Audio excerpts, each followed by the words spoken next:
I'm Mina Derasi from Badalikhela. The Great Stone Face Part 2 महान प्रस्तर चेहरा. Before you read, इससे पहले क्या पढ़े. मैनी ईयर्स पास्ट, कई वर्ष गुजर गए. Ernest was now a man of middle age, अब अर्नेस्ट एक मध्यम आयु का व्यक्ति बन गया था. टू हिज नेबर्स, उसके पड़ोसियों के लिए. हु नेवर सस्पेक्टेड, जो कभी भी संदेह नहीं करते थे. That he was anything more, कि वह कुछ और भी था. एन ऑर्डिनरी, एक साधारण. द एंड फेमिलियर फेस, एक परिचित चेहरे से भी ज़्यादा. He was only A humble, वह केवल एक विनम्र. एंड हार्ड वर्किंग, मेहनती. दो थॉटफुल, यद्यपि वह विचारशील पर्सन था. But what about the old prophecy, लेकिन जो पुरानी प्रोफेसी थी, भविष्यवाणी, उसका क्या हुआ. वॉज इट एवर फुलफिल्ड, क्या ये कभी पूरी हुई. लेट्स रीड, अब हमें पढ़ना चाहिए. एंड फाइंड आउट, पता लगाना चाहिए. द ईयर्स हरीड ऑन, वर्ष जल्दी जल्दी गुजरे. And brought white hairs upon the head of Ernest, और जैसे जैसे वर्ष गुजरे, अर्नेस्ट के चेहरे पर, मतलब हेड, सिर के ऊपर सफ़ेद बाल ले आए. एंड मेड रिंकल्स, और झुर्रियाँ बना दी. अक्रॉस हिज फोरहेड, उसके ललाट के आसपास. फरोज, और जो झुर्रियाँ का इन हिज चिक्स, उसके गालों में, यानी हर जगह उसके झुर्रियाँ दिखने लगी. He was an old man, क्यों, अब वह एक वृद्ध व्यक्ति था. बट नॉट इन वैन, लेकिन वह वृद्ध व्यक्ति जो हुआ, व्यर्थ में नहीं हुआ, ऐसे ही नहीं हुआ. हैड ही ग्रोन ओल्ड, वृद्ध बुढ़ा जो है ऐसे ही नहीं हुआ. मोर न्यूमरस देन, जितना कि बहुत अधिक संख्या में. The white hairs on his head, उसके सिर पर जितने ज़्यादा सफ़ेद बाल थे. वर द वाइज थॉट्स, उससे भी अधिक बुद्धिमान विचार. इन हिज माइंड, उसके दिमाग में थे. यानी कि वो बहुत ही विद्वान हो गया था. जैसे जैसे उसके सफ़ेद बाल होते गए, यानी कि वह उतना ही अधिक विद्वान होता गया.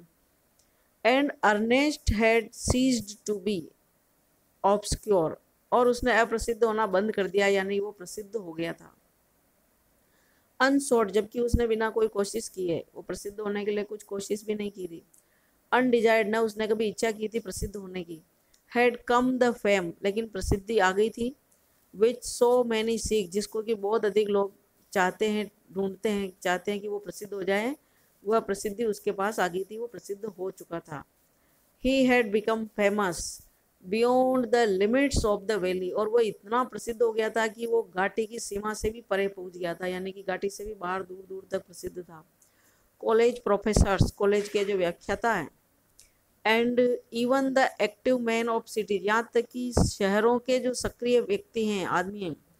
केम फ्रॉम फार, दूर दूर से आते थे. टू सी, मिलने के लिए. एंड कन्वर्स, उससे कन्वर्सेशन करने के लिए, बातचीत करने के लिए. With Ernest, and he received them, और वह उनका स्वागत करता. विद जेंटल सिंसियरिटी, पूरी विनम्रता और सच्चाई ईमानदारी के साथ. एंड स्पोक फ्रीली, और मुक्तता के साथ बातचीत करता.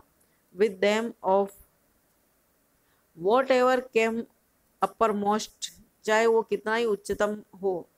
और ले डीपेस्ट, या कितना ही गहरा हो. इन हिज हार्ट, उसके हृदय में. ऑफ देयर ओन, उनके स्वयं के, यानी कि उनके मन में या हृदय में चाहे कितनी ही गहराई हो, उच्चतम हो, महानता हो, वह सबके साथ सिंसियरिटी समान रखते हुए स्वागत करता. वाइल दे टॉक्ड टुगेदर, और जब वे आपस में बातचीत करते.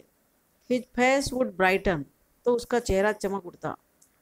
अनअवेयर्स, पता भी नहीं चलता. एंड शाइन अपॉन देम, और उनके ऊपर चमकता था. As with the mild evening, एक सौम्य संध्या जब चमकती, लाइट. वाइट वाइल, जबकि Ernest had been growing old, जबकि अर्नेस्ट जो है वृद्ध हो रहा था, बुढ़ा होता जा रहा था. God had granted a new poet, ईश्वर ने एक नए कवि को स्वीकार किया, मतलब दिया था. टू दिस अर्थ, इस पृथ्वी को. ही टू, वह भी. Was a native of the valley, इसी घाटी का निवासी था. But had spent the greater part of his life, लेकिन उसने उसके जीवन का बहुत अधिक भाग गुजारा था. इन डिस्टेंट सिटीज, दूर शहरों में. पोरिंग आउट, उड़ेलते हुए. हिज स्वीट म्यूजिक, उसका मधुर गाना. एवरीवेयर, हर जगह. Neither was the great stone face forgotten, वह भी कभी नहीं भूला था उस महान प्रस्तर चेहरे को। For the poet had celebrated, क्योंकि कवि ने सेलिब्रेट किया था, वर्णन किया था, इट इन ए पोइम, कविता में।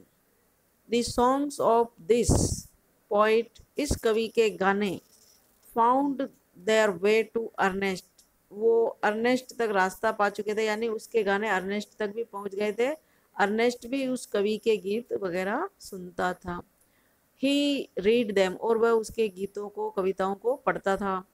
आफ्टर हिज कस्टमरी टॉयल, जब वह रोज की जो अपना मेहनत का काम, टॉयल का काम कर लेता, उसके बाद सीटेड बैठ करके, on the bench before his cottage, उसकी कुटिया के आगे, डोर, दरवाजे के। एज ही रीड, जब वह पढ़ता, ही लिफ्टेड हिज आईज, वो अपनी आंखों को उठाता, टू द माउंटेन, पर्वत की तरफ, ओ ग्रेट स्टोन फेस, ओ महान प्रस्तर चेहरे। ही सेड, वह कहता, is not this man worthy to be your likeness, कि क्या ये व्यक्ति तुम्हारी समानता जैसा नहीं है, योग्य नहीं है, तुम्हारे जैसा नहीं लग रहा है। The face seemed to smile, और महान प्रस्तर चेहरा ऐसे लगता जैसे मुस्कुरा रहा हो, बट डिड नॉट आंसर, लेकिन उत्तर नहीं दिया। नाउ इट हैपेंड, अब ऐसा हुआ, दैट द पोइट, जो कवि है, दाउ ही लिव्ड सो फार अवे, यद्यपि वह बहुत दूर रहता था, हैड नॉट ओनली हर्ड, उसने न केवल सुन लिया था, ऑफ अर्नेस्ट, अर्नेस्ट के बारे में, बट हैड थॉट, लेकिन उसने सोचा भी था, मच अबाउट हिज कैरेक्टर, उसके चरित्र के बारे में बहुत अधिक सोचा भी था, एंड विश्ड, और उसने इच्छा की थी, टू मीट दिस मैन, की इस व्यक्ति से मिलने की, whose wisdom walked hand in hand, जिसकी बुद्धि जो है साथ साथ चलती थी, हाथ में हाथ डाल के चलना मतलब साथ चलना, विद द नोबल सिंप्लिसिटी, इस उदात्त महान साधारणता, सरलता के साथ, ऑफ हिज लाइफ, उसके जीवन के।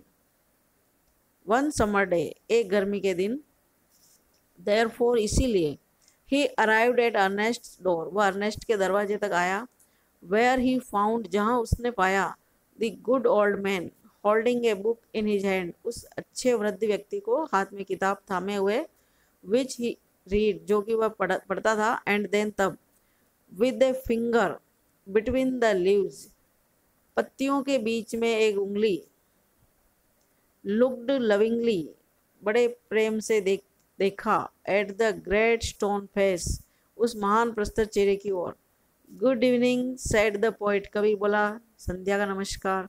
Can you give a traveller a night shelter, क्या आप एक यात्री को एक रात्रि के लिए शरण दे सकते हैं। Gladly answered Ernest, Ernest answer ने जवाब दिया, मतलब अर्नेस्ट ने जवाब दिया खुशी से, ग्लैडली। एंड देन, तब, ही एडेड, उसने साथ में और जोड़ा, स्माइलिंग, मुस्कुराते हुए, आई थिंक, मैं सोचता हूँ, I never saw the great stone face look so hospitably at a stranger, कि मैंने एक महान प्रस्तर चेहरे को इतना उदारता से एक अजनबी का स्वागत करते हुए कभी नहीं देखा, never. The poet sat down beside him, कभी उसके पास बैठ गया, and he and Ernest talked together, और उसने और अर्नेस्ट ने साथ में बातें की।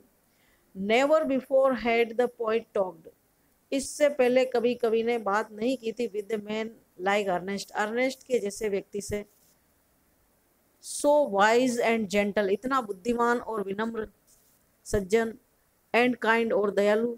Ernest on the other hand, दूसरी तरफ Ernest was moved by, Ernest भी बहुत मूव हुआ, प्रभावित हुआ, the living images flung out of the poet's minds, और कवि के दिमाग की जो जीवंत जो इमेजेस थी, प्रतिबिंब थे, कल्पना चित्र थे, वो सब उसके दिमाग से, कवि के दिमाग से बाहर आए।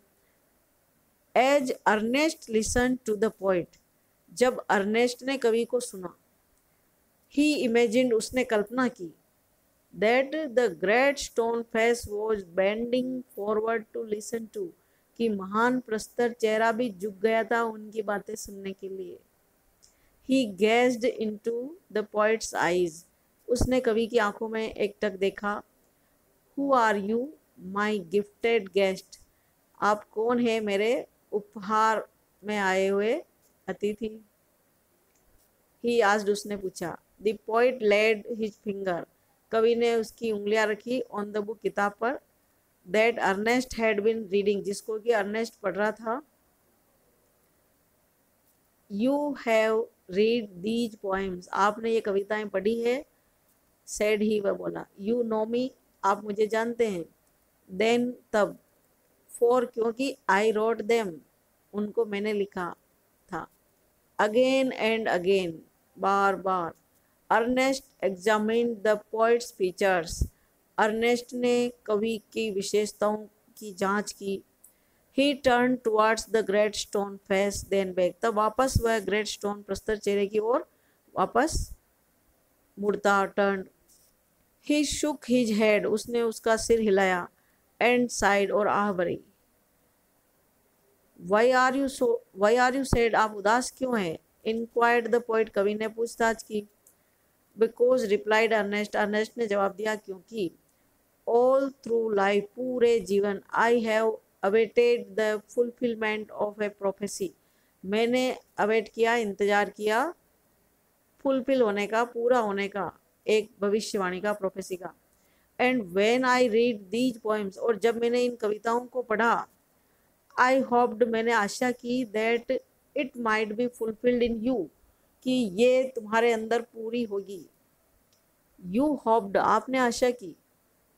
आंसर्ड द पोइट, कवि ने जवाब दिया। फेंटली स्माइलिंग, मुस्कुराहट हल्की होते हुए। टू फाइंड इन मी, मेरे में ढूंढना। The likeness of the great stone face, महान प्रस्तर चेहरे के जैसी समानता। I am not worthy to be its likeness, मैं इसकी समानता के लायक नहीं हूँ, योग्य नहीं हूँ। And why not, asked Ernest, Ernest ने पूछा, क्यों नहीं हूँ? He pointed to the book, उसने किताब की ओर पॉइंट किया, इशारा किया। आर नॉट दोज थॉट्स वर्दी, क्या वे विचार योग्य नहीं हैं? You can hear in them the distant voice of a heavenly song, इन किताब के अंदर जो विचार है, इसमें आप दूर जो है स्वर्ग यानी कि ईश्वरीय जो गीत है, ईश्वरीय जो आवाज है, ये सुन सकते हो। But my life dear Ernest, लेकिन प्रिय अर्नेस्ट, मेरा जो जीवन है, हैज़ नॉट कॉरेस्पॉन्डेड, मेल नहीं खाता है, विद माई थॉट्स, मेरे विचारों के साथ। I have had grand dreams, मैंने स्वप्न देखे हैं। But they have been only dreams, लेकिन वे केवल स्वप्न ही हैं। समटाइम्स, कभी कभी, I lack faith in my own thoughts, और कभी कभी तो मैं मेरे स्वयं के विचारों में भी विश्वास की कमी पाता हूँ, फेथ की कमी पाता हूँ। Why then pure seeker of the good and true, तब फिर क्यों शुद्धता की तलाश करने वाले, गुड एंड ट्रू, अच्छे और सच्चे, शुड यू, आप, होप टू फाइंड मी, मेरे में आशा करते हो, in the face of the mountain, इस पहाड़ की जो चेहरा है उसकी चीज मेरे में कैसे आशा कर सकते हो? द पोइट स्पोक सैडली, कभी उदास होकर के बोला। And his eyes were wait, और उसकी आंखें गीली हो गई थी, विद टीयर्स, आंसुओं से। So too were those of Ernest, और इसी प्रकार से अर्नेस्ट की आंखें भी गीली हो गई थी, वेट हो गई थी। At the hour of sunset, सूर्यास्त के समय। As had long been his custom, जैसे कि उसकी लंबे समय से आदत रही है, कस्टम रही है। Ernest was to speak to a group of, तो अर्नेस्ट को बोलना था एक समूह से, नेबर्स, पड़ोसियों के, इन द ओपन एयर, खुली हवा में। टुगेदर, साथ साथ। ही एंड द पोइट वेंट, तो वह और कवि दोनों साथ ही गए। टू द मीटिंग प्लेस, मिलने वाले स्थान पर। आर्म इन आर्म, भुजाओं में भुजाएं डाल के। फ्रॉम देयर, वहाँ से। कुड बी सीन, देखा जा सकता था। द ग्रेट स्टोन फेस, महान प्रस्तर चेहरे को। Ernest threw a look of familiar kindness, Ernest ने एक परिचित दयालुतापूर्ण नजर डाली। अराउंड अपॉन हिज ऑडियंस, उसके श्रोताओं की ओर। He began to speak to the people, और उसने लोगों से बोलना शुरू किया। What was in his heart and mind, और जो उसने बोला, जो कुछ उसके दिल में और दिमाग में था। हिज वर्ड्स हैड पावर, उसके शब्दों में पावर थी, शक्ति थी। Because they agreed with his thoughts, क्योंकि वे उसके विचारों से सहमत थे, मेल खाते थे। And his thoughts had reality and depth, और उसके विचारों में वास्तविकता और गहराई थी। Because they harmonised with the life, क्योंकि वे जीवन के साथ तालमेल रखते थे, सामंजस्य बिठाए रखते थे विचार और जो उसके सोच। विच ही हैड ऑलवेज लिव्ड, जो कि उसने हमेशा से जीवन जिया था, यानी कि उसके कर्म में और सोच में समानता थी, तालमेल था। It was not mere breath, ये केवल एक श्वास नहीं थी, ब्रीथ नहीं थी। दैट द प्रीचर, जो कि बोलने वाला उपदेशक अटर्ड बोलता था। They were the words of life, वे जो शब्द थे जब वो बोलता था वे जीवन के शब्द थे। A life of good deeds, एक अच्छे कार्यों की। एंड सेल्फलेस, और स्वार्थ रहित लव, प्रेम। वॉज मेल्टेड इनटू देम, उसमें पिघलता था, मिलता था उसके शब्दों में। The poet as he listened, कवि जैसे ही उसने सुना, फेल्ट, महसूस किया, that the life and character of Ernest, की जीवन और जो चरित्र है अर्नेस्ट का, were a nobler strain of poetry, एक कविता का श्रेष्ठतम राग था, महानतम। Than he had ever written, जैसा कि उसने कभी लिखा हो, मतलब उसने अब तक की जो भी श्रेष्ठ रागें लिखी है, संगीत लिखे हैं, उन सबसे उसकी जो वाणी थी वो उससे महानतम कविता लगी। His eyes filled with tears, और उसकी आंखें आंसुओं से भर गई। And he said to himself, और उसने अपने आप से कहा, that never was there so worthy a sage as that mild sweet thoughtful face with the glory of white hair diffused about it.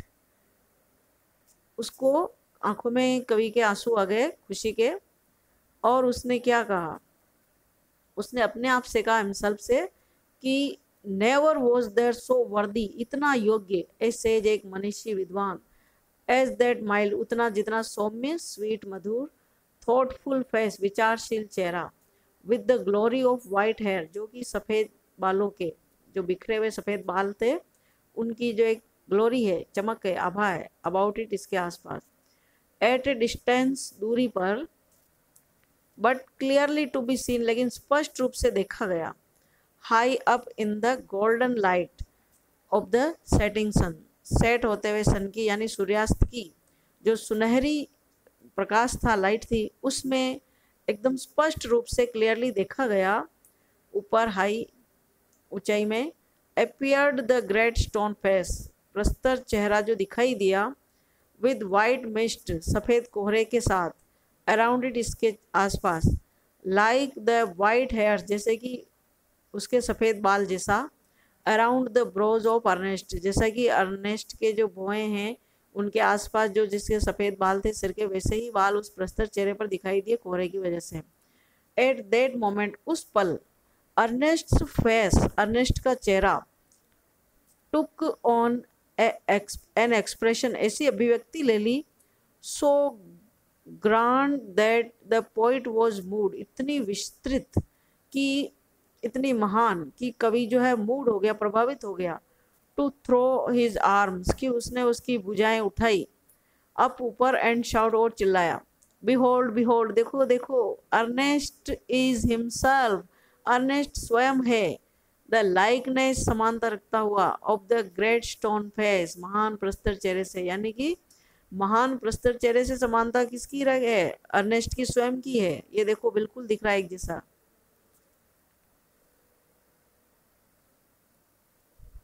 Then all the people look, तब सब लोगों ने देखा, एंड सो, और देखा, that what the poet said was true, कि जो कवि ने कहा था वो सच था। द प्रोफेसी वॉज फुलफिल्ड, भविष्यवाणी पूरी हो गई थी। बट अर्नेस्ट, लेकिन अर्नेस्ट, हैविंग फिनिश्ड, उसने उसका कार्य समाप्त किया, वॉट ही हैड टू से, जो कुछ उसको कहना था, टुक द पोइट्स आर्म्स, और कवि की भुजाओं को पकड़ा, एंड वॉकड, और चला, स्लोली, धीरे धीरे, होमवर्ड, घर की ओर। स्टिल होपिंग, अभी भी उसको आशा है, that some wiser and better man, कि कुछ बुद्धिमान, उससे अधिक बुद्धिमान और उससे अधिक बेहतर व्यक्ति, देन हिमसेल्फ, स्वयं से, would buy and by appear, कि समय के साथ धीरे धीरे करके दिखाई देगा, बियरिंग ए रिजेम्बलेंस, जिसकी समानता दिखती होगी, to the great stone face, महान प्रस्तर चेहरे से। नाथानिल हॉथॉर्नी इसके राइटर हैं और इसको संक्षिप्तीकरण किया गया है, abridged. Question, write true or false against each of the following statement. हर कथन के सामने आपको ट्रू और फॉल्स लिखना है। Ernest's word reminded people of the wise old sayings dash. Total strangers from far away who visited Ernest in the valley found his face familiar. The great stone face confirmed Ernest's view that the poet could be worthy of its likeness. When Ernest and the poet met, they respected and admired each other equally. The poet, along with Ernest, addressed the inhabitants of the valley. The poet realized that Ernest's thoughts were far nobler than his own verses. Answer. Answer the following questions. Question number 1. How was Ernest different from others in the valley? Ernest was unlike other commoners in the valley. दूसरे सामान्य लोगों की तुलना के जैसा वो नहीं था, unlike समान नहीं था. He was a good simple hearted, वो एक अच्छा साधारण दिल वाला, noble and thoughtful person, एक सम्मान योग्य और विचारशील व्यक्ति था. He had been under observation, और वह ऑब्जर्वेशन कर रहा था, ध्यान रख रहा था, देख रहा था, जांच कर रहा था. He did not go with the crowd, वह लोगों के साथ नहीं गया, लोगों के साथ उसके विचार नहीं मिले. He welcomed total stranger, उसने सभी अजनबियों का स्वागत किया. As the prophets, जैसा कि भविष्यवाणी में भविष्यवक्ता जैसे मोहम्मद साहब हो या नबी हो, उनका जैसे महान पुरुषों का स्वागत करते हैं, वैसा उसने सभी का प्रोफेट्स की तरह ही सम्मान किया था, वेलकम किया था. Why did Ernest think the poet was like the stone face? Ernest ऐसा क्यों सोचा कि कवि जो है स्टोन फेस के जैसा था? The poet wrote wonderful songs. He had celebrated the great stone face in one of his poems. When Ernest read this poem, he became convinced that the poet was like the stone face. What did poet himself say about his thoughts and poems? The poet confessed, कवि ने स्वीकार किया, that he was not worthy to be compared with the stone face. His actions did not match with his thoughts. कि उसके जो क्रियाएं हैं, कार्य हैं, एक्शन है, वो उसके विचारों से मेल नहीं खाते थे. Thank you.